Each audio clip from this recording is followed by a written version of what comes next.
Hi dears. അപ്പോൾ ഇന്നത്തെ recipe എന്ന് പറയുന്നത് ഒരു അടിപൊളി ചെമ്മീൻ റോസ്റ്റാണ് കേട്ടോ. എൻ്റെ സ്റ്റൈലാണോ ഇനി എല്ലാവരും ഇങ്ങനെ തന്നെയാണോ എന്നൊന്നും എനിക്കറിയില്ല. പക്ഷേ ഞാനിത് ഉണ്ടാക്കി കഴിഞ്ഞാൽ ഇതിൻ്റെ ഗ്രേവി മാത്രം മതി കേട്ടോ എനിക്ക് ചോറിനാൻ വേണ്ടിയിട്ട്. പിന്നെ അത് മാത്രമല്ല, ചെമ്മീനൊക്കെ മക്കൾ പെറുക്കി തന്നാൽ പിന്നെ ഞങ്ങൾക്ക് ഗ്രേവി മാത്രമേ കിട്ടാറുള്ളൂ എന്നുള്ളത് വേറൊരു കാര്യമാണ്. അപ്പോൾ സാധാരണ എല്ലാ ഞായറാഴ്ച ഇവിടെ ഈ ചെമ്മീൻ വാങ്ങിക്കോട്ടോ. കാരണം മോനാകെ കഴിക്കുന്ന ഒരു കറി എന്ന് പറയുന്നത് ചെമ്മീൻ കറിയാണ്. അപ്പോൾ അതുകൊണ്ട് തന്നെ മിക്ക ഞായറാഴ്ച ഇവിടെ ചെമ്മീൻ തന്നെ ആയിരിക്കും കേട്ടോ. പിന്നെ മോളാണെങ്കിൽ ചെമ്മീൻ കറി കഴിക്കില്ല. അപ്പോൾ അവൾക്ക് ഇന്ന് ഒരിത്തിരി ചെമ്മീൻ എടുത്തിട്ട് റോസ്റ്റ് ഉണ്ടാക്കാനുള്ള പരിപാടിയാണ്. അപ്പോൾ അത് നിങ്ങളെയും കൂടെ കാണിക്കാമെന്ന് വിചാരിച്ചു. അപ്പോൾ ഈ ഇത്ര പോലെ ചെമ്മീൻ ഞാൻ നാളത്തേക്ക് കറിക്കുള്ളത് എടുത്ത് മാറ്റി വെക്കും. പിന്നെ കുറച്ച് മാത്രമാണ് കേട്ടോ ഇന്ന് റോസ്റ്റ് ഉണ്ടാക്കി കാണിക്കുന്നത്. അപ്പോൾ ചെമ്മീൻ വൃത്തിയാക്കുന്ന എല്ലാവർക്കും അറിയാമല്ലേ. അപ്പോൾ ഇങ്ങനെ എടുത്ത് കഴിഞ്ഞാൽ ഇതിൻ്റെ ഉള്ളിലൊരു അതിൻ്റെ ഒരു വേസ്റ്റ് സംഭവമുണ്ട്, അതെടുത്ത് കളയണം. ഞാൻ ഇങ്ങനെ ചെയ്ത് കഴിഞ്ഞാലും കഴുകിക്കഴിഞ്ഞ് ഞാൻ അതിൻ്റെ പുറകുവശം ഒന്ന് കത്തി കൊണ്ട് കീറി നോക്കും കേട്ടോ. കാരണം ചില സമയത്ത് പൊട്ടിയിട്ടൊക്കെ വരും. അപ്പോൾ അത് അവിടെ ബാക്കിയിരിക്കും. അപ്പോൾ ഈ വലിയ ചെമ്മീനായതുകൊണ്ട് തന്നെ വലിയ ഇതായിരിക്കും കേട്ടോ. എന്താണ്, ഒരു ഞരമ്പ് പോലെയുള്ള സംഭവമാണ്. അത് വലുതായിട്ട് കിട്ടും. അതിനകത്ത് നിറയെ കറുത്ത അഴുക്കുണ്ടാവും കേട്ടോ. അപ്പോൾ അതുകൊണ്ട് തന്നെ അത് കളയാതെ നമ്മൾ ഉണ്ടാക്കി വയറുവേദനയൊക്കെ വന്നു എന്ന് വരും. അപ്പം ഇങ്ങനെയാണ് കേട്ടോ ഞാൻ ചെമ്മീൻ വൃത്തിയാക്കാറ്. അപ്പം ഞാൻ എല്ലാ ചെമ്മീനും കഴുകി വൃത്തിയാക്കി നാളത്തേക്കുള്ളത് മാറ്റി വെച്ച് ഇപ്പം മോൾക്ക് മാത്രം ഒരു ഇത്തിരി റോസ്റ്റിന് വേണ്ടി എടുത്ത് വെച്ചതാണ്. അപ്പോൾ ഞാൻ ഇത്ര പോരെ ഇതിന് വേണ്ടിയിട്ട് 2 മീഡിയം സൈസ് സവാള എടുത്തിട്ടുണ്ട്, 2 പച്ചമുളക്, ഒരു കഷ്ണം ഇഞ്ചി എടുത്തിട്ടുണ്ട്, പിന്നെ പകുതി തക്കാളി മതി കേട്ടോ. പിന്നെ ആവശ്യത്തിന് കറിവേപ്പില. ഇതിൻ്റെ കൂടെ ഇത്തിരി വെളുത്തുള്ളിയും കൂടി എടുക്കണം, അത് ഞാൻ കാണിക്കാൻ മറന്നു പോയി കേട്ടോ. അപ്പോൾ ഇതേ ചീനച്ചട്ടി അടുപ്പത്ത് വെച്ചിട്ടുണ്ട്, വെളിച്ചെണ്ണ ഒഴിച്ച് കൊടുക്കുന്നുണ്ട്.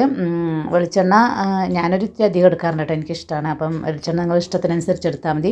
ഇനിയിപ്പോൾ ഞാൻ ഇതിനകത്തോട്ട് ആദ്യം തന്നെ ഇട്ട് കൊടുക്കാറ് നമ്മുടെ ഇഞ്ചി, വെളുത്തുള്ളി, പച്ചമുളക്, കറിവേപ്പില, ഇത്രയും ഐറ്റമാണ് കേട്ടോ. കാരണം ഈ ഇഞ്ചിയും വെളുത്തുള്ളിയും ഉണ്ടല്ലോ, ആദ്യം തന്നെ നമ്മൾ എണ്ണയിൽ വഴറ്റുന്ന സമയത്ത് ആ റോസ്റ്റിന് വല്ലാത്തൊരു ടേസ്റ്റാണ് കേട്ടോ. ഇങ്ങനെ ആ ഒരു മൂത്ത് വരുമ്പോഴൊരു മണമുണ്ട്. സാധാരണ എല്ലാവരും ഉള്ളി വഴറ്റി കഴിഞ്ഞിട്ടാണ് ഇത് വഴറ്റുക. പക്ഷേ ഞാൻ നേരെ തിരിച്ചാണ്.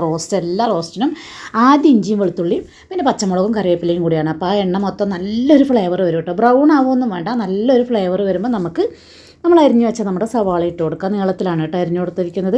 എന്നിട്ട് സവാള വഴന്ന് കിട്ടാനുള്ള ഉപ്പ് ചേർത്ത് കൊടുക്കണം. അപ്പോൾ ഈ റോസ്റ്റ് എന്ന് പറഞ്ഞു കഴിഞ്ഞാൽ നന്നായിട്ട് തന്നെ ഗോൾഡൻ കളർ തന്നെ ആക്കിയെടുക്കണം കേട്ടോ. ഏത് റോസ്റ്റിനായാലും നന്നായിട്ട് ഗോൾഡൻ കളർ ആവുന്നത് വരെ ഉള്ളി വഴറ്റിയെടുത്താലേ ആ ഒരു റോസ്റ്റിന് നല്ലൊരു ടേസ്റ്റ് ഉണ്ടാവുള്ളൂ കേട്ടോ. അപ്പോൾ ഞാൻ അങ്ങനെയാണ് എപ്പോഴും ചെയ്യുന്നത്. അപ്പോൾ ഇതേ കണ്ടോ, ഗോൾഡൻ കളർ ആയിട്ടുണ്ട്. ഈ ഒരു കളറിൽ തന്നെ വരണം കേട്ടോ.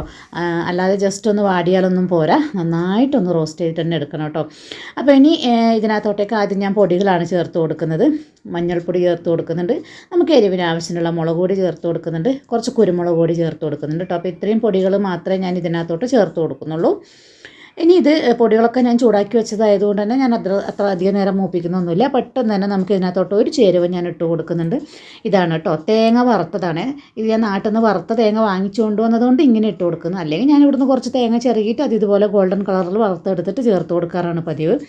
അപ്പോൾ ഇതും കൂടെ ചേർക്കുമ്പോൾ നല്ല ടേസ്റ്റാണ് ആ റോസ്റ്റിന്. നമുക്കൊരു ഗ്രേവി മാത്രം മതിയാവും കേട്ടോ ചോറിനാൻ വേണ്ടിയിട്ട്. അപ്പോൾ തേങ്ങയും വറുത്തതായതുകൊണ്ട് തന്നെ നമ്മൾ അധികം നേരം ഒന്നും ചൂടാക്കേണ്ട ആവശ്യമില്ല. ഇനി നമ്മൾ ആ പകുതി തക്കാളി അരിഞ്ഞ് വെച്ചതുണ്ടായിരുന്നു, അതും കൂടെ ചേർത്ത് കൊടുക്കുക. തക്കാളി ഞാൻ ഉടയാനൊന്നും കാത്തു നിൽക്കാറില്ല, നമുക്ക് അപ്പം തന്നെ നമ്മുടെ ചെമ്മീൻ ഇട്ട് കൊടുക്കാം കേട്ടോ. അപ്പോൾ ചെമ്മീൻ ഞാൻ നേരത്തെ പറഞ്ഞതുപോലെ എൻ്റെ പിറകുവശം കത്തി വെച്ച് കീറിയിട്ട് അതിൻ്റെ ബാക്കി നാരുള്ളത് വലിച്ച് കളഞ്ഞിട്ടാണ് കേട്ടോ ഇട്ടിരിക്കുന്നത്. ഇനിയിപ്പോൾ നമുക്ക് നന്നായിട്ട് ഇളക്കി യോജിപ്പിച്ച് കൊടുക്കുക. ചെമ്മീൻ വേവുന്നത് വരെ നമുക്കൊന്ന് മൂടി വെച്ചിട്ട് ഇടയ്ക്കൊന്ന് ഇളക്കി കൊടുത്തിട്ട് വേവിച്ചെടുക്കാം കേട്ടോ. അപ്പോൾ ഇടയ്ക്കൊന്ന് ഇളക്കി കൊടുത്താൽ മതി, മൂടി വെച്ചിട്ട് തന്നെ വേവിക്കാവേ. അപ്പോൾ ഇത് നമ്മുടെ ചെമ്മീനൊക്കെ നന്നായി വെന്ത് വന്നിട്ടുണ്ട്. ഇനിയിപ്പോൾ നമുക്ക് ആവശ്യത്തിന് കറിവേപ്പില ഇട്ട് കൊടുക്കാം. ഇത്രയേ ഉള്ളൂ നമ്മുടെ പരിപാടി. നല്ല ടേസ്റ്റാണ് കേട്ടോ. ആ ഒരു ഇഞ്ചിയും വെളുത്തുള്ളി ആദ്യം മൂപ്പിച്ചെടുക്കുമ്പോൾ ഈ റോസ്റ്റ് മൊത്തത്തിലൊരു നല്ലൊരു ഫ്ലേവറാണ് കേട്ടോ ഇതിന്. ഈ ഒരു ഗ്രേവി മാത്രം മതി കേട്ടോ നമുക്ക് ചോറിനാൻ വേണ്ടിയിട്ട്.